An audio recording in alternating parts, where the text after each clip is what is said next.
Triassic period. This is as big as a dinosaur could get during the age of the Triassic period.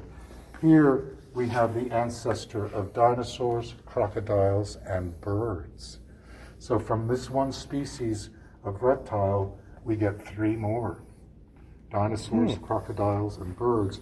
And here in the depiction of Euparkeria, we see that the legs are much longer than the front legs, causing the lizard to be able to run, lifting its upper portion and running on its back legs. And that was very important to occur before dinosaurs could progress. This fossil here is very important. It's called Mesosaurus. It was an important discovery. They found one off the coast of South America and one off the coast of Africa. The very same species, alive at the very same time, which indicated that South America and Africa were once connected. Yeah, okay, I was just going to say, That's okay. right. And that was the fossil that helped them realize that. That's why it's such an important discovery. And so what did they call all the land that was once one? Pangea. Pangea. And here you have examples of the first of the birds, the Archaeopteryx. Here we have two different specimens. This one is world famous, of course. Here we see its feathered imprints. Now they think that it was probably a glider more than it was a flyer. Birds did progress, and so did flying reptiles during the Jurassic period. But this is particularly agile for gliding from limb to limb. Here's the famous Compy from the movie Jurassic Park. At the very beginning of the movie, when the mother and father are having an outdoor picnic on Jurassic Island, and they are laying down the tablecloth on the ground to have their picnic, and the little girl wanders away at the beginning of the movie, and she wanders into a little grouping of Compys, Compsognathus. And this is a fossil of the Compsognathus, also referred to in the movie as the Compys. So another thing to notice about these three fossils, and something that you'll see in many fossil formations, is the head being pulled back to the spine. When a creature dies, it lays on the surface of the earth, and the sun beats down on it, causing all the muscle in the neck to dry and constrict. And as the muscle dries and constricts in the neck, it pulls the head back towards the spine. And here you see it in three different fossils. I've never known that. Now you see it all the time. Yeah. Oh, wow. And that's what the paleontologists call the death pose. Oh. The death pose. And you see it quite frequently in fossils, especially when they're in a plaque form like this. So it's as it dries out in the sun, it just pulls it. Oh, wow. Pulls the head towards the spine. Examples of the little mammals that lived during the age of dinosaurs. There you can see its little canine tooth. Little furry creatures, warm-blooded. Didn't need the sun to warm their blood like reptiles would. But alas, while the dinosaurs were alive, they remained small and insignificant. Wow. It was their time to shine. Yeah. Of course, over here you have your flying reptiles, the pterodactylus and the pteranodon. And you have much bigger flying reptiles over here when you look at the arm, the upper arm bone and shoulder blade of a flying reptile known as Quetzalcoatlus.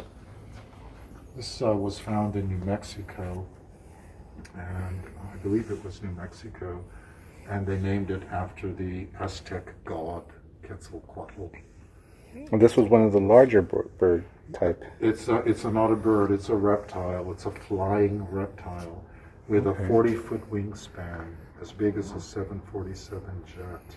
Wow. And they were capable of eating long-necked dinosaurs, like you'll see in the picture there. That's probably a baby long-necked dinosaur, but they were huge flying reptiles, extremely huge. Now, this was one of the biggest of the three-horn-faced dinosaurs. That's what Triceratops means. Triceratops horned face. The females of this particular species only had one horn on the nose, but the males would have had large horns off the brow of each eye. So that's how we distinguish a male from a female. But if you want to go all the way back in time, this is the first of the ceratopsian dinosaurs, the three-horned faces. Proto meaning the first, ceratops, three-horned face, protoceratops. When you think of the movie Jurassic Park, of course, the star of the movie were the raptors, the velociraptors. Velo, quick, raptor, thief, quick thief, velociraptor. Now, the name of this particular raptor is Dromaeosaurus. Dromeo, leaping, saurus, lizard, leaping lizard, Dromaeosaurus. So when we were having this fossil cast made for the collection, the paleontologist asked us, well, how would you like for it to be posed? And I said, well, its name is leaping lizard, so we don't want his feet to be touching the ground. So they created this wonderful dynamic pose for us. Now, these dinosaurs had what the paleontologists refer to as terrible claws on their feet. These claws were retractable, just like a cat claw. They could pull them back or push them forward. And because they were more human-sized rather than giant dinosaurs, the paleontologists believed that they must have hunted in packs of 3 or 4 or more. So if you can imagine 3 or 4 of these jumping on the back of a giant herbivore like Chasmosaurus, and while they're on the hind of the dinosaur is running in absolute terror. And they take the claws, the terrible claws from their feet, and they rip the backside of the herbivore, and then they take the claws from their hands, open the rip, and go in for the red juicy meat while the dinosaur is still running. Oh, wow. So in the world of paleontology, much like in our own world, it's referred to fast food. Food on the run. Ba-da-ba-ba-ba. When we look at the teeth of Tyrannosaurus rex, there's some interesting features about these teeth. Of course, if they broke a tooth, no problem. They always had new teeth ready to grow in. Each edge of the teeth is serrated like a steak knife. They're almost microscopic, but if you rub your finger against it, you can feel the serrations on the tooth. Oh, you can kind of see, yeah. Yeah, you can see them, but they're very tiny, but they're very, very effective teeth for cutting through flesh. And with a powerful jaw like T-Rex and those serrated teeth, when they took a bite of another dinosaur, sometimes their teeth would break on the bones. And so they always had new teeth ready to come in whenever they needed them. Like a shark. Like a shark, absolutely. Is it possible I can touch it? Yes, Just the as fin? if you like. Oh my gosh, yeah. You can Oh, kind you of see it, yeah. That is crazy. I never knew they were like I actually didn't know serrated. that. Yeah, they're actually serrated. Yeah, that's a detail that most people don't realize about the teeth. And they were so effective at cutting through flesh that when they bit all the way through the flesh, they broke their teeth on the bones. So they required new fresh teeth after eating. And you can see all of these are evidence of new teeth growing in. Here's one that's really unusual. Oh, yeah. Right there.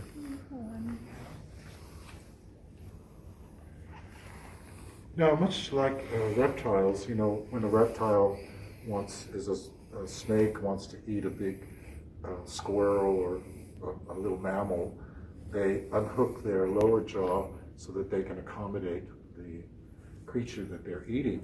But when we look at T-Rex, they actually have this empty space between the upper maxilla and the nasal bone, and this was cartilaginous, like our ears and our nose. And if it took too big of a bite, the maxilla would expand outward. Oh my to goodness. take in a bigger piece of flesh. Wow. Amazing.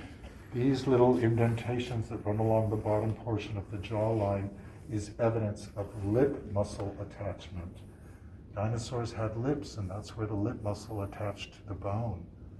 Wherever muscle attaches to a bone, it scars the bone, and that's evidence of lip muscle. So it leaves an indentation in the bone itself.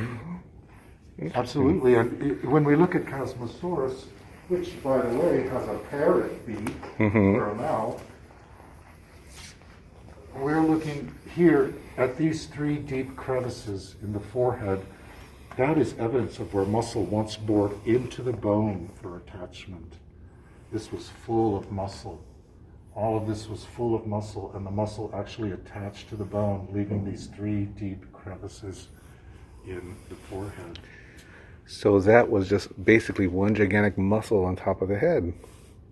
Or a couple, just a muscle mass. A muscle mass, yeah.